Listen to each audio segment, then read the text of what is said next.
प्रणमय माँ परम प्रभु श्रीरबिंदु दिव्यजननी एवं परम प्रभुंकर दिव्य चरण कमल मोर कृतज्ञता भरा प्रणाम।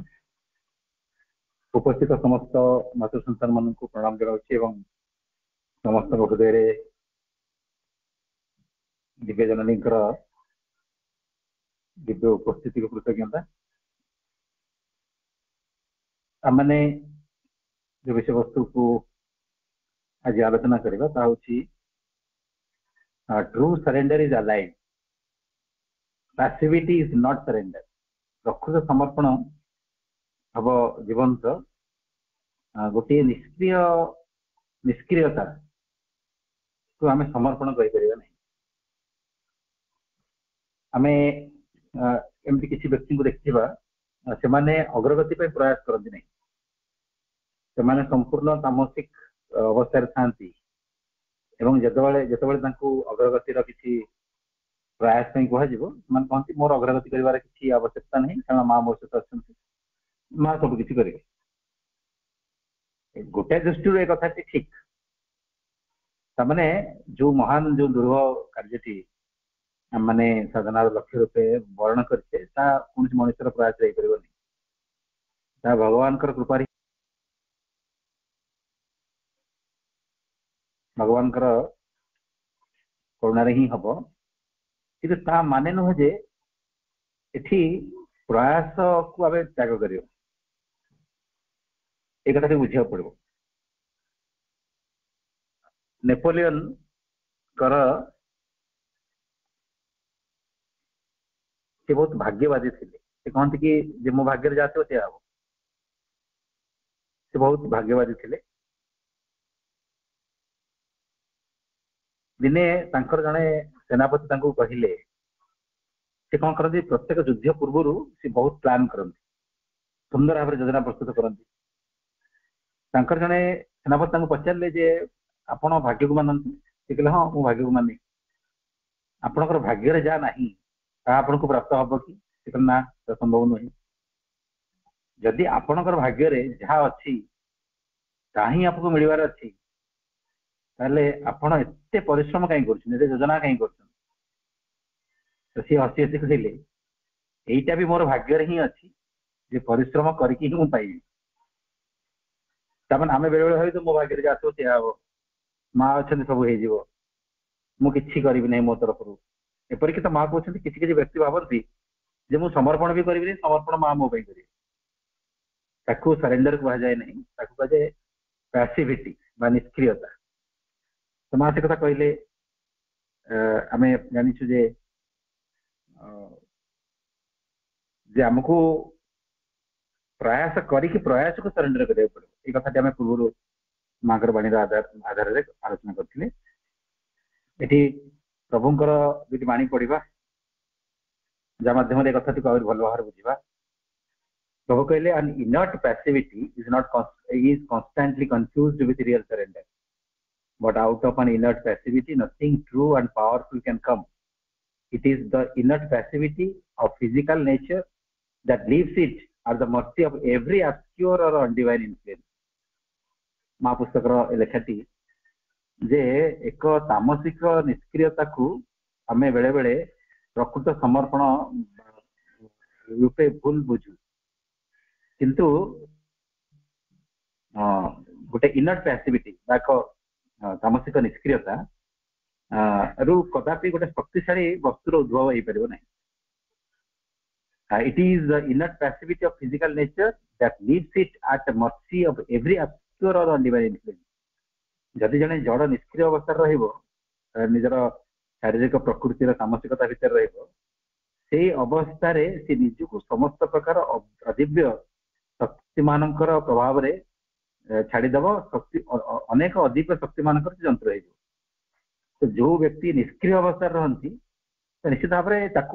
विभिन्न प्रकार शक्ति तार जंत्र करने।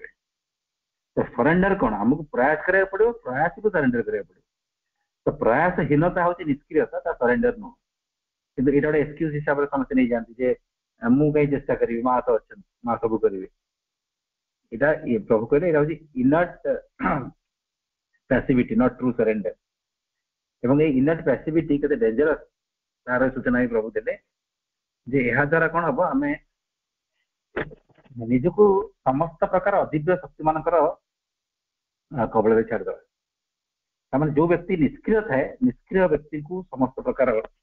ଅଦିବ୍ୟ ଯନ୍ତ୍ର କରି ଆମେ ଯେମିତି କୁହାଯାଏ ଗୋଟେ ଇଂରାଜୀ ପ୍ରୋଭର୍ବ ଅଛି idol mind is devils workshop जो निष्क्रिय मनटी सबले गोटे डेविल गोटे अंधकार शक्तिर गोटे कारखाना परिणत हो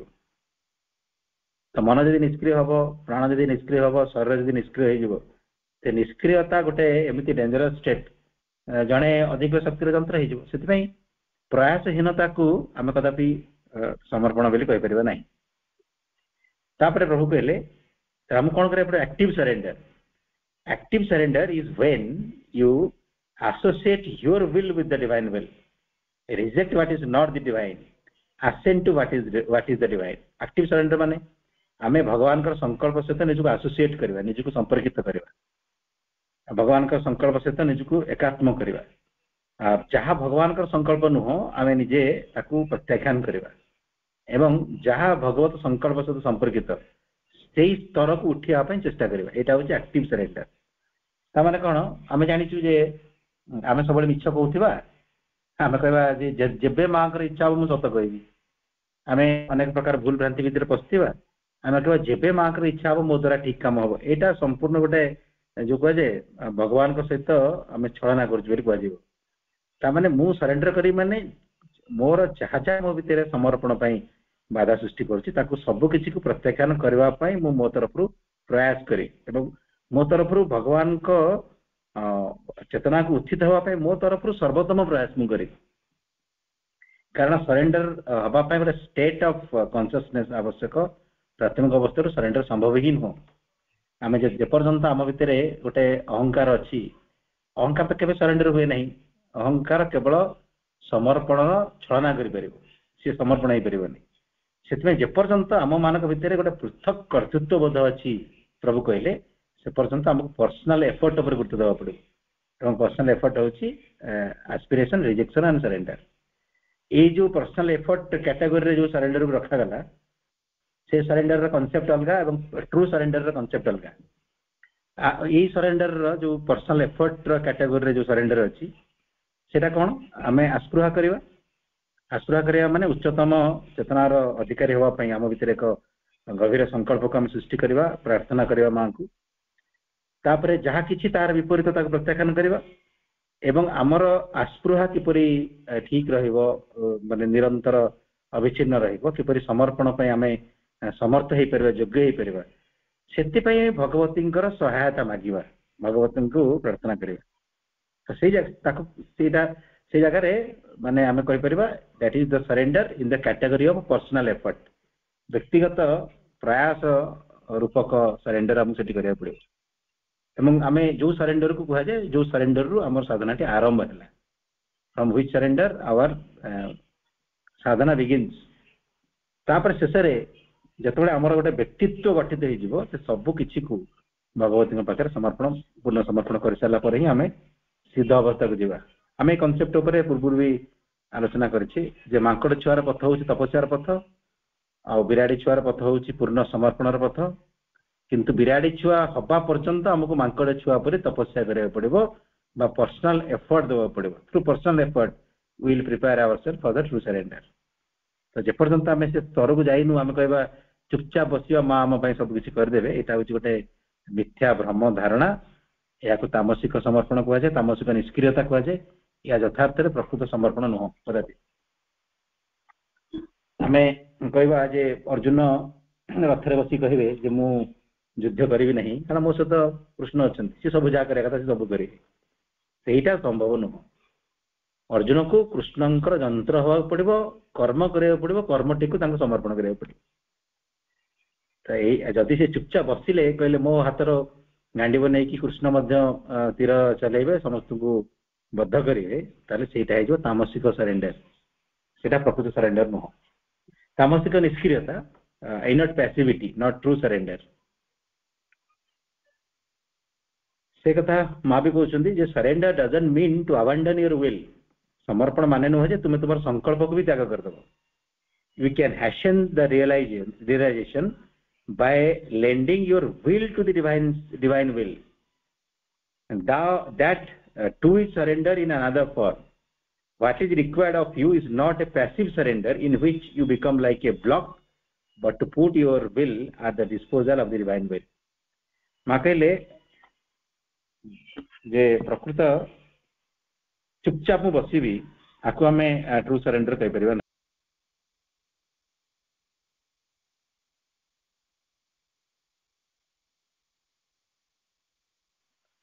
मु कौन करी मो तरफ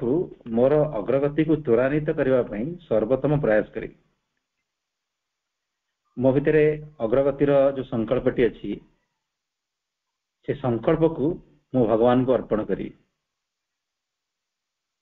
जितेबाला मु मोर संकल्प को भगवत संकल्प सहित मिसेबार प्रयास करी सेटा भी गोटे समर्पण आपको माँ कहते that two is surrender in another form एटा मध्य गोटे सरेंडर रे गोटे रूप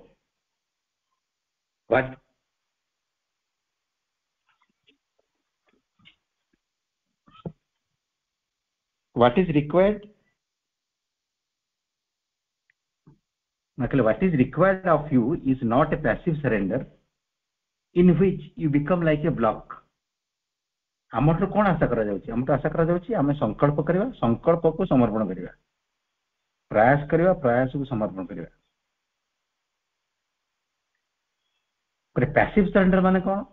जे आमे गोटे केवल गोटे ब्लॉक बढ़िया गोटे काठ गंडी भलिया पड़ी रहिथिबा एवं आमे कहबा जे मु समर्पित हो जाइछि मो द्वारा जा हवा कथा हबो सेटा समर्पण न आमको आमर संकल्प को भगवत संकल्प पाखे छाड़ा प्रयास करा पड़ो आम द्वारा जहाँ किसी संभव आम सब किसी प्रयास करवा प्रयास टी जो आम भगवती पाखे समर्पण करवा हम समर्पण आम कि न करें चुपचाप बसिलु और कहलु जे मुझे पाखे समर्पित से सब किसी करदे दैट इज द तामसिक और inner passivity it is not true surrender तामने समर्पण माने नुह जे मु मोर संकल्प को छाड़ी देबी प्रयास को छाड़ी देबी सेटा समर्पण नुह एक कथाटी मा और डिटेल भी बुझौछंती आमे पूर्व भी एक कथाटी आलोचना करिछि एक्चुअली हम केवल जेतु आलोचनार प्रसंग रे कथाटी पुनर्बार आसिला ताको पढुछि माकले you have a will and you can offer that will तुम गोटे संकल्प तुम भर सृष्टि करा पड़ो और से संकल्प को समर्पण करा पड़ो example of become conscious of your nights उदाहरण निया जाय पारे रात्रि समय सचेतन होगा पे if you take the attitude of passive surrender you would say when it is the divine will that I should be conscious then I shall be conscious तुम्हें जिते तुम आम मान लक्ष्य अच्छे राति सचेतन हवा ये प्रश्नटी भी पूर्व आसी केमती सचेतन निद्रा आमर हम आम कह हाँ मोर राति सचेतन हबार अच्छी जेबे भगवान चाहिए से मु सचेतन हो पारि जिते भगवान मन करेंगे जे मोर सचेतन हवा उचित राति से मु सचेतन हेबी ये गोटे प्रकार भाव ऑन द अदर हैंड अन्य पक्षरे if you offer your will to the divine you begin to will you say I will become conscious of my nights you have the will that it should be done you do not sit down idle and wait the surrender comes in when you take the attitude and that saying I give my will to the divine I intensely want to become conscious of my nights I have not the knowledge let the divine will work it out for me your will must continue to act steadily not in the way of choosing a particular action or demanding a particular object but as an ardent aspiration concentrated upon the end to be achieved अन्य पक्ष रे मा कहउछंती तुमर गोटे संकल्प रहिबो जे मु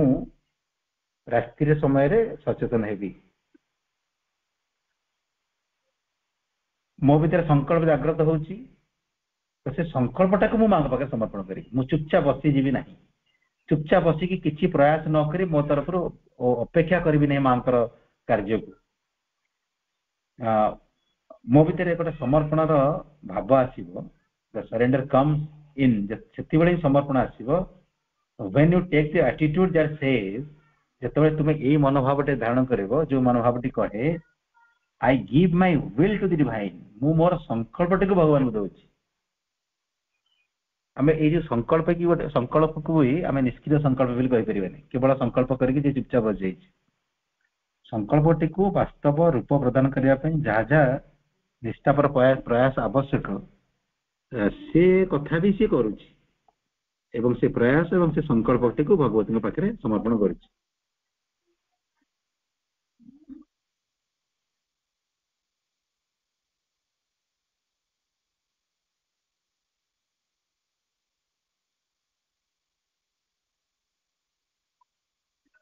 I intensely want to become conscious of my nights मो अति गभीर भाव में सचेतन हवा पे राति रे मो संकल्प करूची intensely चाहूची I have not the knowledge किंतु से कार्यटी वास्तव रूप के ग्रहण करबो से ज्ञान मो पाकर नहीं सेति पई मो मोर संकल्प को मोर प्रयास को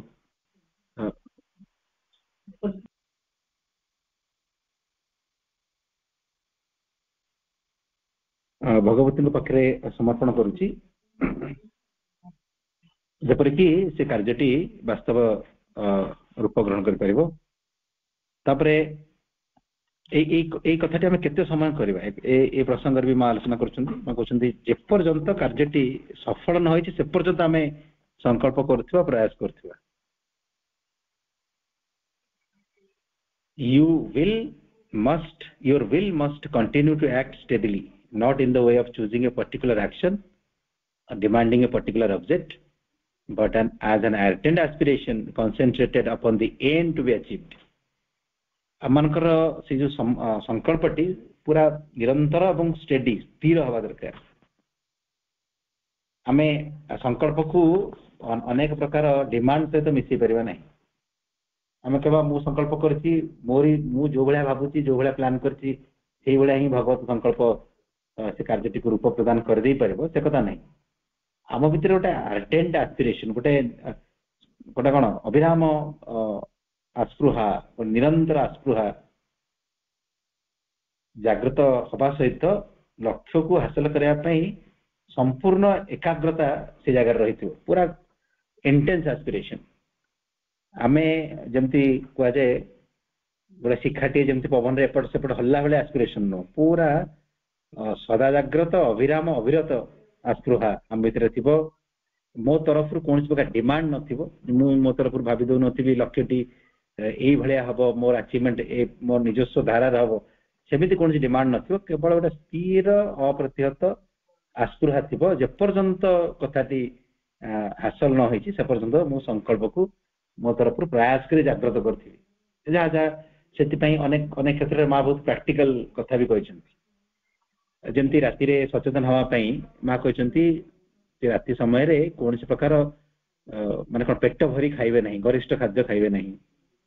कौन प्रकार निम्न प्राणर विषय वस्तु सहित निजक संपर्कित करेंगे नहीं निम्न प्राणर सिनेमा नोवेल इत्यादि गोटे कौन गोटे उत्तेजनापूर्ण आर्गुमेंट आड़ को जीवे नहीं राति आम एकाग्रता को नष्ट कला भाया आम प्राणर निम्न प्रवृत्ति को जागृत कला भाया कौन प्रकार एक्टिविटी निजक इनवॉल्व करेंगे नहीं तापरे शोला पूर्व जदि संभव हो कि उषुम पानी आपण नेबे उषुम क्षीर हो कि उषुम पानी हो ताकू नेबे राति शोला और खाइबा समय पार्थक्य घंटा 2 घंटा हवा दरकार तापरे टायर थिबा समय थकी जाइतिबा समय हठात न सोई पड़ी विश्राम किसी समय करेंगे निज शरीर को हल्का करेंगे तापर निद्रा जीवे ता सहित आम शोला बेले नाम जप करवा सावित्री महाकाव्य को पठन करवा ध्यान प्रार्थना को पठन करवा मांकर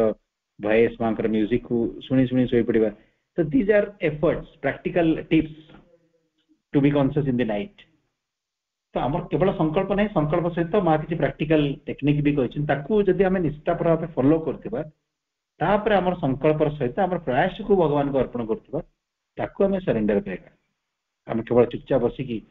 जे हाँ माँ चाहिए मु सब it is inert passivity it is not true surrender प्रभु क्वेश्चन कंफ्यूज हो ना इनर्ट पैसिविटी को ट्रू सरेंडर के भाव ना लेखिका से कथा को बुझाउछन्ती so when you ask for conscious nights you surrender actively you aspire, you will for a successful end, but you do not decide how the success will be manifested. In other words, you cannot decide beforehand that when your nights have become conscious, you will be seeing the mother in your dreams. It is for the divine to decide on how conscious nights will manifest in you. What you can do is daily to put your will behind the aspiration to reach the goal, conscious nights. You leave the result to the divine. एठी से कहउछन्ती जतबेले तुम एक सचेतन रात्रि पई लक्ष्य रखी कार्य आरंभ करछो तुमे एक्टिवली सरेंडर करिवो आमे जंदी एक्टिव सरेंडर संपर्क आलोचना कले आमे संकल्प करबा एस्पायर करबा प्रयास करबा से सब किछि को मां के पाखरे छाडीबा किंतु आमे आम तरफरु किछि निष्पत्ति नै जिबा नाही जे रात्रि रे सचेतन माने एमती ही घटिले मु रात्रि रे सचेतन हेबी तामाने उदाहरण स्वरूप स्वप्न रे जदि मु मां को देखि थे ताले मो रात्रि टी सचेतन हेगला किछि किछि एमती आमे मझिरे मझिरे प्लान कर दोथिबा जति सेउटा न होउछि हमकु लागिवो कि बोधे मु जो प्रयास टी करछि तार फल मते मिलु नाही से कथा न हो मां कहउछन्ती जे हमकु पूर्वरु जदि कोन सी प्रकार पर्टिकुलर एक्शन पई हम डिमांड रहिला पर्टिकुलर ऑब्जेक्ट पई सेटा मन क्षतिकारक हो you will must continue to act steadily not in the way of choosing a particular action or demanding a particular object मा कहले तो से कथा को सरल रे लेखिका बुझुछन्ती जे it is for the divine to decide how conscious night will manifest in you सेटा मा निष्पत्ति नेबे जे हमर रात्रि को किपर सचेतन करेबे स्वप्न रे तांकर स्वप्न अनुभव देकी किबा तांकर कोन नै कोन आमे प्लान करिबानी सी आम रात्रि को सचेतन करेंगे आमर चेतनार अवस्था अनुसार धारा रे इच्छा करेंगे आम से आम तरफ कौन प्रकार प्रिकनसीव आइडिया कौन प्रकार डिमांड कौन पर्टिकुलर एक्शन और ऑब्जेक्ट में केबे भी जंती रहबा उचित नहीं what you can do is daily to put your will behind the aspiration to reach the goal you leave the result to the divine आमर कोन आमर आमर भूमिका कोन रहबो आमे आमर एस्पिरेशन जो आस्पिरेटी रहिछि जे आम रात्रि सचेतन हम तार पश्चात आम संकल्प को जागृत कर रखा पड़ो जेपर्यंत लक्ष्यटी आम हासिल न करूँ केवल विल को जागृत रखा पड़ो किंतु फल संपर्क आम बेसी विचलित हवा नहीं आम फलटी को भगवती ऊपर छाड़द माँ को छाड़द you leave the result to the divine सी कौ समय कोपरी आमको सिद्धि प्रदान करेंगे सेटा कथा आमे से विशेष विचलित हवा अनावश्यक से आमे केवल संकल्प करबा आस्पृहा करबा प्रयास करबा संकल्प आस्पृहा एवं प्रयास को भगवती पाखे सरेंडर करदे it is called as active surrender true surrender और एक्टिव सरेंडर आ जदि आमे चुपचाप किछि न करी एपरि संकल्प भी न करी आमे स्थिर हेकि बसी पड़लु एटा सरेंडर नुह एटा होची इनर्ट पैसिविटी तामसिक निष्क्रियता प्रभु कहले an inert passivity is constantly confused with real surrender but out of an inert passivity nothing true and powerful can come it is the inert passivity of physical nature that leaves it at the mercy of every obscure or undivine influence एक तामसिक निष्क्रियता को आमे बेले बेले समर्पण बेले भाबी दो किंतु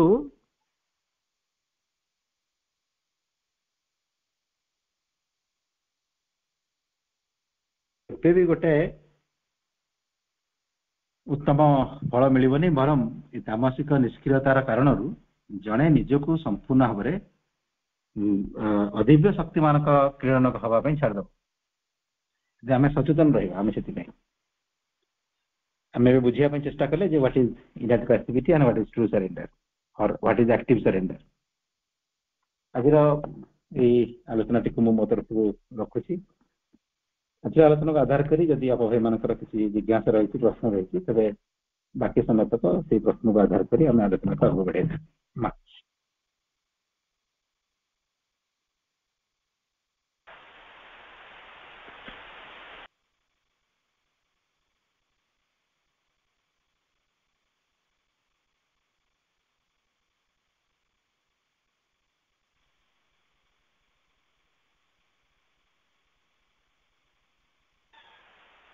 ଏବେ ଅପା ଭାଇମାନଙ୍କୁ ଅନୁରୋଧ ଯେ ପ୍ରଶ୍ନ ଅଛି ପଚାରିବେ,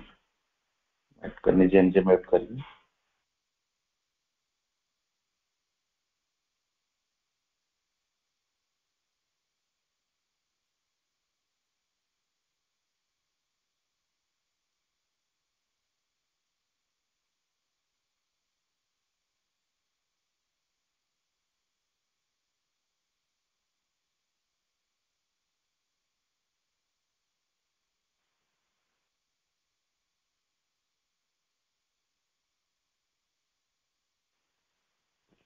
ଭାଇ ଆମେ କିପରି ଜାଣିବା ଯେ ଆମ ସମର୍ପଣଟା ତାମସିକ ସମର୍ପଣ, ଆଉ ଏଇଟା ଆମକୁ ଆମର କୋଉ ସତଟା ଜଣେଇବ ଯେ ଆମେ ତାମସିକ ସମର୍ପଣ କରୁଛନ୍ତି କି ମାଙ୍କ ପାଖରେ ପୂର୍ଣ୍ଣ ସମର୍ପଣ ଅଛନ୍ତି?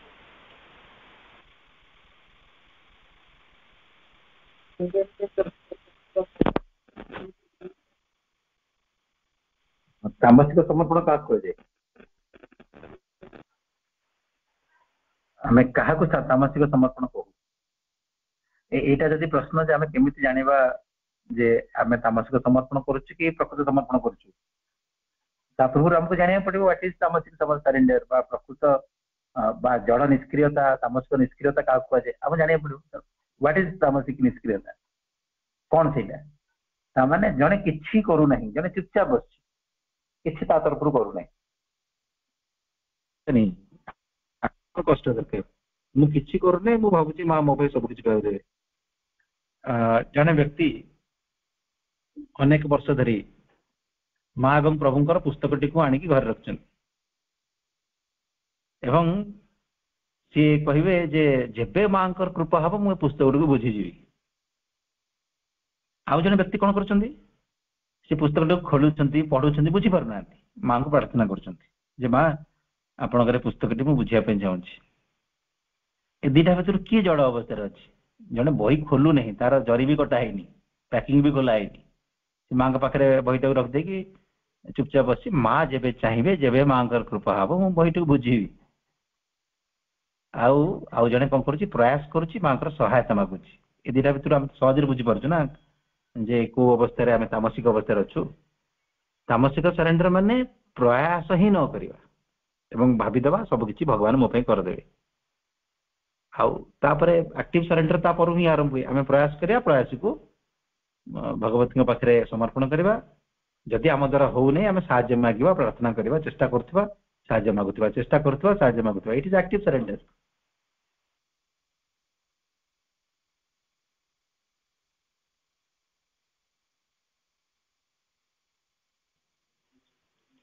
ଭାଇ ବନ୍ଦେ ମାତରମ୍।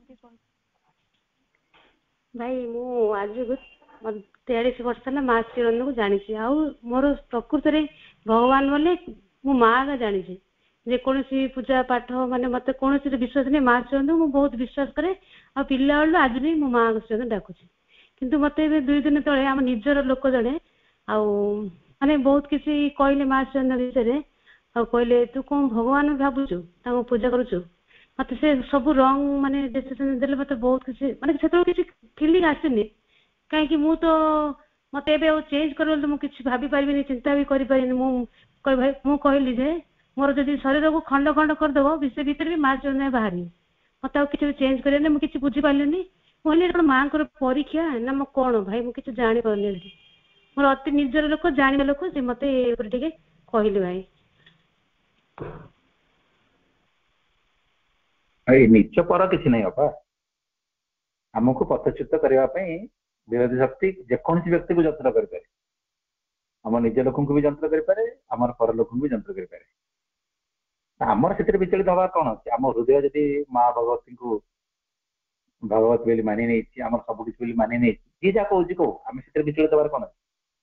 ତ ବହୁତ ଲୋକ କହିବେ ଇଏ ଭଗବାନ ନୁହଁ, ସେ ଭଗବାନ ନୁହଁ। ଆମକୁ ଜଗିବାକୁ ପଡିବ, ଆମ ଭିତରେ ସେମିତି ଡାଉଟ୍ ନାହିଁ ତ। ଯଦି ଆମ ଭିତରେ ବିଶ୍ୱାସ ଦୃଢ ଅଛି, ଆସ୍ଥା ରହିଛି, ହେଲେ ସମଗ୍ର ସଂସାର ଯଦି ବିପରୀତ କଥାଟି ମତେ କହିବେ ବି ମୋର ବିଚଳିତ ହେବାର କିଛି ଆବଶ୍ୟକ ନାହିଁ।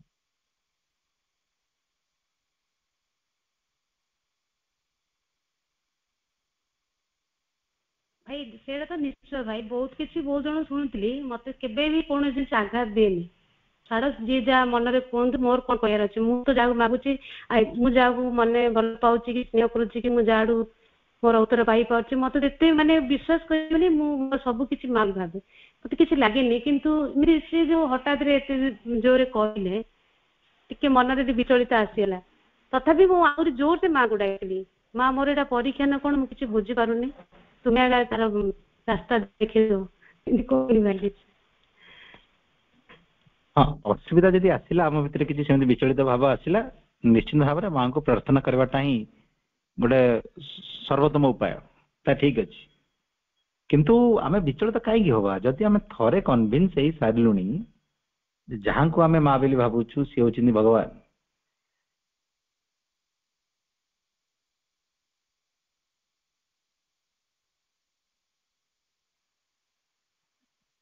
ଯଦି ଆମେ ଥରେ ମାକୁ ମା ବୋଲି ମାନି ନେଇଛୁ, ତାହେଲେ ଆଉ ବିଚଳିତ ହବାର ପ୍ରଶ୍ନ କୋଉଠି ଉଠୁଛି? ତାମାନେ କଣ ଆମ ପାଇଁ ବାସ୍ତବରେ ଆପଣ ଯେମିତି କହୁଛନ୍ତି ଏଇଟା ଗୋଟେ ପରୀକ୍ଷା କି କଣ? ବାସ୍ତବରେ ହଁ, ଏଇଟା ଗୋଟେ ନିଶ୍ଚିତ ଭାବରେ ପରୀକ୍ଷା। ଆମର ଯୋଉ ବିଶ୍ୱାସଟି ବାସ୍ତବରେ ଦୃଢ କି ନାହିଁ ତାକୁ ଟିକେ ଚେକ୍ କରାହଉଛି। ଆମେ ବିଚଳିତ ହେଇଗଲୁ ମାନେ କିଛି ନା କିଛି ଆମର ଭିତରେ ଗୋଟେ ବିଶ୍ୱାସର ଅଭାବ ରହିଛି। ଆଉ ଯଦି ବିଶ୍ୱାସ 100%, ତାହେଲେ ବିଚଳିତ ହବାର କିଛି ମାନେ ଆବଶ୍ୟକତା ନାହିଁ। ଆଉ ଯଦି ବିଚଳିତ ହଉଛନ୍ତି, ବିଶ୍ୱାସରେ କିଛି ନା କିଛି ଗୋଟେ ଅଭାବ ରହିଛି, ସେ ସାଙ୍ଗେ ସାଙ୍ଗେ ମାଙ୍କୁ ଜଣାନ୍ତୁ, ଯେ ମା ଆସ୍ପୃହା କରନ୍ତୁ, ଯେ ମା ମୋର ବିଶ୍ୱାସକୁ ଟିକେ ପୂର୍ଣ୍ଣ କରିଦେ। ଯଦି ତୁ ଭଗବତୀ ବୋଲି ମୁଁ ମାନି ନେଇଛି, ସଂସାରର ପ୍ରତ୍ୟେକ ବ୍ୟକ୍ତି ଯଦି ସେ ଇଚ୍ଛାର ବିରୁଦ୍ଧରେ ଛିଡା ହେବେ ବି ମତେ ବିଚଳିତ ହବାର ନାହିଁ। ଆଉ ମୁଁ ବିଚଳିତ ହଉଛି ମାନେ କିଛି ନା କିଛି ଦୁର୍ବଳତା ମୋ ଭିତରେ ରହିଛି, ବିଶ୍ୱାସରେ କିଛି ମାତ୍ରାରେ ଗୋଟେ ରହିଛି ଅଭାବ। ତ ସେ ଯାହା ଅଭାବ ରହିଛି, ସେ ଅଭାବଟି କିପରି ପୂର୍ଣ୍ଣ ହେଇଯିବ, ବିଶ୍ୱାସ କିପରି ବଢିବ, ଆସ୍ଥା କିପରି ବଢିବ, ସେଥିପାଇଁ ଆପଣ ମାଙ୍କୁ ପ୍ରେୟାର କରିପାରନ୍ତି, ସରେଣ୍ଡର କରିପାରନ୍ତି ସେ ଅବସ୍ଥାଟିକୁ, ଆପଣଙ୍କ ସେ ଭାବଟିକୁ। ମା ଆପଣଙ୍କୁ ପ୍ରସ୍ତୁତ କରିବେ। ଭାଇ ପ୍ରଣାମ। ଧନ୍ୟବାଦ ଭାଇ ଭାଇ ପ୍ରଣାମ। ଆଜ୍ଞା ଭାଇ ପ୍ରଣାମ, ନମସ୍କାର। ନମସ୍କାର ଭାଇ। ମୋ ଜୀବନର ଗୋଟେ ଅନୁଭବ କହୁଛି। ଏମିତି ବିଚଳିତ ହେଇଥିଲି 77 ମସିହାରେ ହାଉସମ୍ୟାନସିପ୍ କରୁଥିଲି। ମୋର ସେ ଜଣେ ଭାଇ ଜଗତସିଂହପୁରର ଧ୍ରୁବ ଭାଇ ହଠାତ୍ ଦଶହରା ସମୟରେ ଆସି ପହଞ୍ଚିଲେ, କହିଲେ ଚାଲ ଆଶ୍ରମ ଯିବା। ମୁଁ ଆଶ୍ରମ ଯିବା କଥା ଚିନ୍ତା କରିନଥିଲି, କିଛି ନାହିଁ, ଗାଁକୁ ଯିବାକୁ ଡିସାଇଡ୍ କରିଥିଲି। ତେବେ ତାଙ୍କ ଆଗ୍ରହ ଦେଖିକିରି ତ ମୁଁ ଆଗରୁ 73 ମସିହାରୁ ମାଙ୍କ ବାବଦରେ ଟିକେ ଟିକେ ଶୁଣିଥିଲି। ଆଉ ଜଗତସିଂହପୁରରେ ଯୋଉ ରୁରାଲ ଡ୍ୟୁଟି କଲାବେଳେ ଶ୍ରୀରାମ ରିଲିଫ ସେଣ୍ଟରକୁ ଯାଉଥିଲି, ସେଇଠି ସେ ଭାଇଙ୍କ ସହ ଦେଖା ହେଇଥିଲା। ଆଉ ମୁଁ କେମିତି ଭଗବାନଙ୍କ ପ୍ରେରଣାରୁ ତାଙ୍କ ସାଙ୍ଗରେ ଆଶ୍ରମ ଗଲି, ରିଲିଫ ସେଣ୍ଟର ଦେଖିଲି, ସବୁ ହେଲା। ଆଉ ଓଡିଆ ନୀଳ ଫେରିଲା ବେଳକୁ ବାଟରେ ଯୋଉ ହସ୍ପିଟାଲ ଟା ଅଛି, ସବୁ ଯିଏ ଯୋଉ ଡିସିପ୍ଲିନ ଲୋକ ସେଠି ଟିକେ ଚାହେଁ ଟିକେ ସେ ବାବଦରେ। ମୁଁ କହିଲି କି ଓଡିଆ ଡାକ୍ତର ଗୋଟେ ଅଛନ୍ତି କି? ସେ ଭାଇ କହିଲେ ହଁ ପଚାରିଆ। ସେ ଡକ୍ଟର ପାଣିଗ୍ରାହୀ ବୋଲି ସେତେବେଳେ ଜଣେ ଗାଇନିକ ସ୍ପେଶାଲିଷ୍ଟ ସେଠି ସେ ହସ୍ପିଟାଲରେ କାମ କରୁଥିଲେ। ସିଏ ଆସିଲେ, ତାଙ୍କୁ କହିଲେ କୁଆଡେ ଆସିଛ? ମୁଁ କହିଲି ଆଶ୍ରମ ଆସିଛୁ କରୁଛୁ। ସିଏ ଏମିତି କଥା ମାଙ୍କ ବିରୁଦ୍ଧରେ କହିଲେ ଯେ ମନକୁ ଚହଲେଇ ଦେଲା ଭଳିଆ କଥା। ମା ଦେହ ତ୍ୟାଗ କଲେ, ଆମେ ସବୁ ଥିଲୁ। ଆଉ ଏଇସବୁ ଆଶ୍ରମ ମାନେ ସେ ଗୋଟେ ପାଗଳା ଗୁଡାଏ, ତାଙ୍କୁ ଶରୀର ଡିକମ୍ପୋଜିସନ ହେଇଗଲାଣି, କିନ୍ତୁ ତାଙ୍କୁ ଡିସ୍ପୋଜ କରୁନଥିଲେ, ଇତ୍ୟାଦି ଇତ୍ୟାଦି। ତମେ କାହିଁକି ପାଗଳା ଭେଳା ଭିତରେ ପଶିଛ? ତମେ ତମର ଲାଇନ ଡିସାଇଡ କର, ତମେ ତମ ଫ୍ୟୁଚର ଡିସାଇଡ କର, ଏଇ ସବୁ ପାଗଳାମି ଭିତରୁ ଛାଡିଦିଅ, ଇତ୍ୟାଦି ସେ କହିଲେ। ତେବେ ଯାହା ହଉ ସେଇ ଜିନିଷଟା ମୋ ଭିତରେ ଅନେକ ଦ୍ୱିଧା ସୃଷ୍ଟି କରିଥିଲା। ଯାହା ହଉ ମାଙ୍କ କୃପାରୁ ସେ ମୋ ମା ମତେ ତାଙ୍କ ସତତା ହାତରେ ରଖିଲେ, ମୁଁ ସେ ପଥଚ୍ୟୁତ ହେଲି ନାହିଁ। କିନ୍ତୁ ଅନେକ ସମୟରେ ଏମିତି ଲୋକମାନଙ୍କର କଥା ମଣିଷ ବିଶ୍ୱାସକୁ ଚହଲେଇ ଦିଏ ଆଉ ସମ୍ଭାବନା ବି ଥାଏ ମଣିଷ ଏମିତି କଥା ଗୋଟେ ପ୍ରତ୍ୟକ୍ଷ ଦର୍ଶୀର କଥା ଶୁଣିଲା ପରେ ମଣିଷ ମନର ବିଚଳିତ ହେବା ସ୍ୱାଭାବିକ। ତେବେ ଏଥିରେ କେବଳ ଡିଭାଇନ ଗ୍ରେସ ହିଁ ମତେ ଯାହା ଲାଗିଲା ମାଙ୍କ କୃପା ହିଁ ମତେ ସାହାଯ୍ୟ କଲା। ତାପରେ ସେଠୁ ଫେରିଲା ପରେ ଯେତେବେଳେ ଘରକୁ ଫେରିଲି ଏଇ ହଷ୍ଟେଲକୁ ଫେରିଲି ହଷ୍ଟେଲରେ ଗୋଟେ ଚିଠି ପାଇଛି କମ୍ ସୁନ୍ ଗାଁରୁ ଚିଠି ଲେଖା ହେଇଛି। କାରଣ ସେଇ ସମୟରେ ଦଶହରା ସମୟରେ ଗାଁ ପଟରୁ କିଏ ସେ ରୋଗୀ ଆସିଛନ୍ତି ଏବଂ ମୋ ରୁମମେଟ୍ କହିଛି ସେ ଏମିତି ହଠାତ୍ କି ପଣ୍ଡିଚେରୀ ପଳେଇଛି। ମୋ ବଡ ଭାଇ ସେତେବେଳେ ନୟାଗଡ଼ ସେ ଜଣେ ମାଙ୍କ ଡିଭୋଟି ଥିଲେ ତାଙ୍କ କଣ୍ଟ୍ରାକ୍ଟର ଆସିଥିଲେ ତାଙ୍କ ଛୁଆ ମାନେ ଏମିତି ଆଶ୍ରମ ପଳେଇ ଗଲେ ସବୁ ଛାଡି ଛୁଡିକିରି ତାଙ୍କ ମନରେ ଶଙ୍କା ହେଲା ଯେ ଇଏ ଆକୁ ଆମେ ପରିଶ୍ରମ କରି ଚାକିରି ପାଠ ପଢିଲୁ ଇଏ ଏମିତି କଣ ବାବା ଦେଇକି ପଳେଇବ କରିବ। ମତେ ଏଠୁ ମୁଁ ହଠାତ୍ କଣ କମ୍ ଶୁଣୁ ବୋଲି ପାଇକି ପହଞ୍ଚିଲି ଦେଖିଲା ବେଳକୁ ସବୁ ଠିକ ଠାକ ଅଛି। ତାପରେ ଦେଖିଲି ଗୋଟେ ରାଉଣ୍ଡ ଟେବୁଲ ବୈଠକ କଲା ଭଳିଆ ସମସ୍ତେ ମେଳ ହେଇକିରି ମତେ ଇଏ କଲେ ଯେ ତୁ କାହିଁକି ସେ ପାଗଳା ଭିତରେ ପ୍ରସ୍ତୁତ କିଏ କହିଲା ଅମକ ତମକ ଏମିତି ସେ ଅମୁକ ଲୋକର ପୁଅ ଝିଅ ମାନେ ଏମିତି ବାପା ମାଙ୍କୁ ନ ମାନିକି ସିଆଡେ ପଳେଇଲେ ଅମକ ତମକ ସବୁ। ସେସବୁ ବଡ ଭାଇ ଯିଏ ମତେ ଫାଇନାନ୍ସ କରୁଥିଲେ ପାଠଶାଠ ପଢଉଥିଲେ ଗୋଟେ ଭିଟୋ ପ୍ରୟୋଗ ମୁଁ ତାଙ୍କୁ ବୁଝିବାକୁ ଚେଷ୍ଟା କଲି ଯେ ଏମିତି ମୁଁ ଗୋଟେ ନୂଆ ଦର୍ଶନ ଗୋଟେ ସୁପ୍ରାମେଣ୍ଟାଲ ମାନିଫେଷ୍ଟେସନ ସେ ସବୁ ଶୁଣିବା ମୁଡରେ ନଥିଲେ। କହିଲେ ତୁ କଣ କରିବାକୁ ଚାହୁଁଛୁ ଆମକୁ ଛାଡିବୁ ନା ତାଙ୍କୁ ଛାଡିବୁ? ଯାହାହେଲେ ଗୋଟେ ଡିସାଇଡ କରିବାକୁ ପଡିବ। ମୁଁ ଜାଣିନି ମୋ ଭିତରେ ସେ କିଏ ପ୍ରେରଣା ଦେଲେ ମୁଁ କହିଲି ମୁଁ ଦରକାର ପଡ଼ିଲେ ଆପଣଙ୍କୁ ଛାଡିଦେବି ସିନା ମୁଁ ତାଙ୍କୁ ଛାଡିବିନି। ତାପରେ ମୁଁ ସେ ଆଉ ତାପରେ ଯିଏ ଯୁଆଡେ ସବୁ ଗଲେ ଗଲେ ମୁଁ ପଳେଇ ଆସିଲି। ତାପରେ ମତେ ସେ ତାପରେ ଆଉ ମତେ ଆଉ କିଛି କହିଲେନି।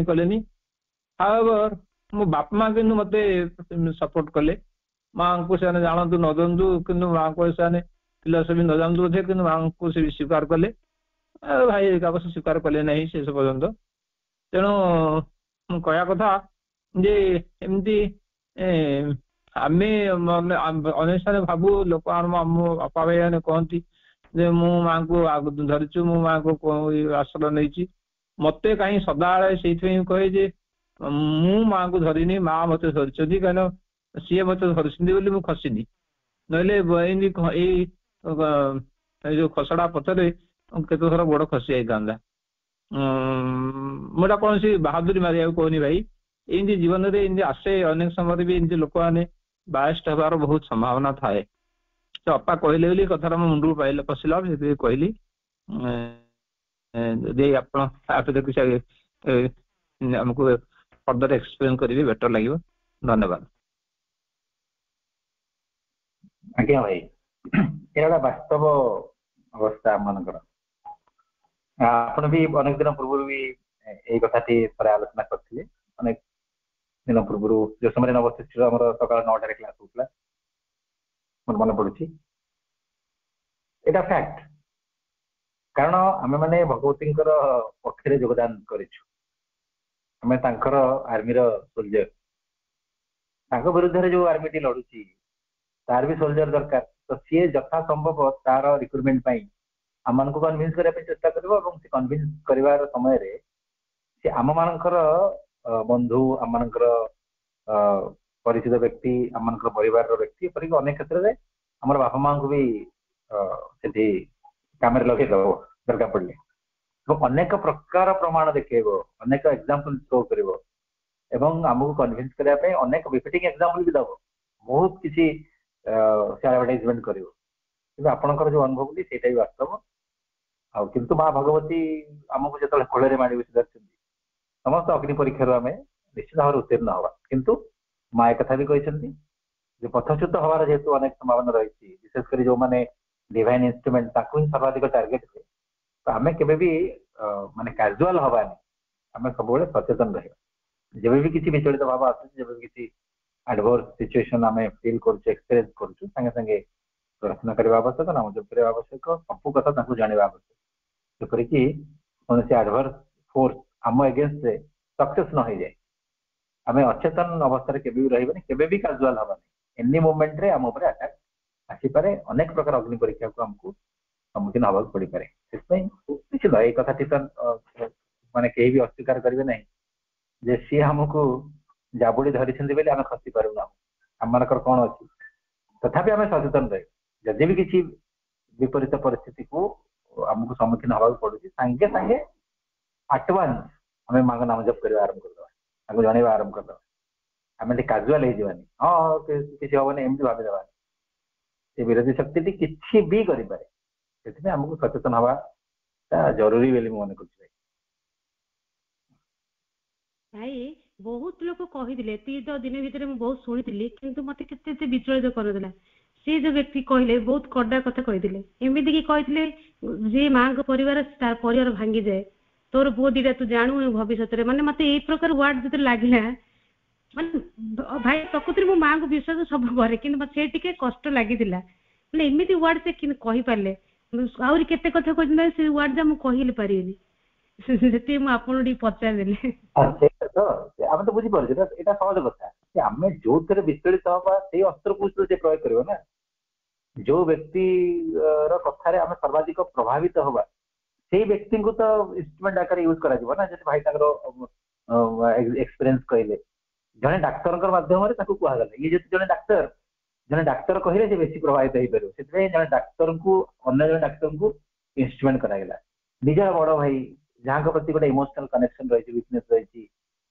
गोटे कौन थैंक्सफुलनेस प्रति रही जेहेतु सी पाठ पढ़ार फाइनान्स कर निजर अति आपणार परिवार व्यक्ति माने से तो इंस्ट्रूमेंट करें सफलतार संभावना बेसी अच्छी ना तो से सब प्रकार प्रयास कर आमर इंटीमेट फ्रेंड्स मानक आम पेरेंट्स मानक आम रिलेटिव्स मानक आम प्रोफेशन रे व्यक्ति मानक लगे कम सी तरफ जहाँ करने कथा करू आमर विचलित हमारे कौन अच्छे आम तो जहाँ धरीचु आम तो कन्विन्स जब आम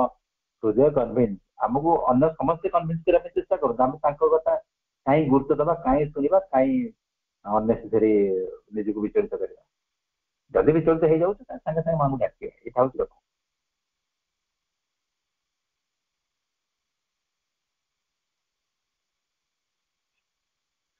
भाई वंदे मातरम भाई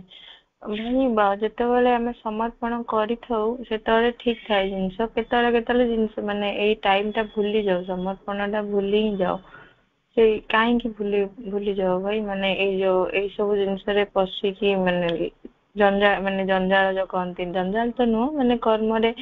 माँ को कर्म न भाविकी जितेबाला करू से भूली जाओ कि भाई मैंने सेमती मत आज फील होची मैंने जो विचलित लगुला माँ को कम कहीकि माँ को ना नहीं कि पुणी कम आरंभ कला जो शांत मन है से लगुच मैंने आम जो माँ को भूली जाऊँ यहाँ कर्म नुह आमर कम आम करुँ भाभी से टाइम आम समर्पण भूली जाऊ कि भाई कहीं आम भूली जाऊ भाई आम विभिन्न प्रकार सत्तार तैयारी अनेक प्रकार सूक्ष्म शक्ति मान प्रभाव आम मैंने अच्छे से आम मान जीवन गोटे अवस्था केवे भी चलो ना उत्थान पतन चलो बेले बेले आम विश्वास जागृत हो बेले बेले सन्देह भितर बसुवा तो जेपर्यंत आम एक पूर्ण सचेतनतार अवस्था न जाऊँ एमती भूलिबा मन रखा विश्वास सन्देह आर भितर आम चलुवा आमर प्रयास सर्वाधिक भाव में माँ को डाकी डाकी डाकी डाकी चली जब मन पड़े अधिका डाक जब भूली जाऊँ राति शोला पूर्व कौ समय भूली जाइए ऑब्जर्व करके माँ को जनइबा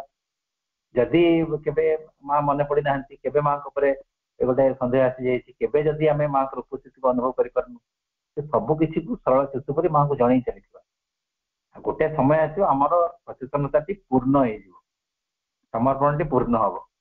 से आमको किसी विशेष विचलित हमार आवश्यकता नहीं किंतु अप टू दैट टाइम से समय पर्यंत आमको निरंतर लगी रहा पड़े ये संपर्क में बहुत प्रैक्टिकल आंसर भी देते आज जेहेतु समय होगा केवल ये आपन प्रश्न डिटेल डिस्कशन करिए।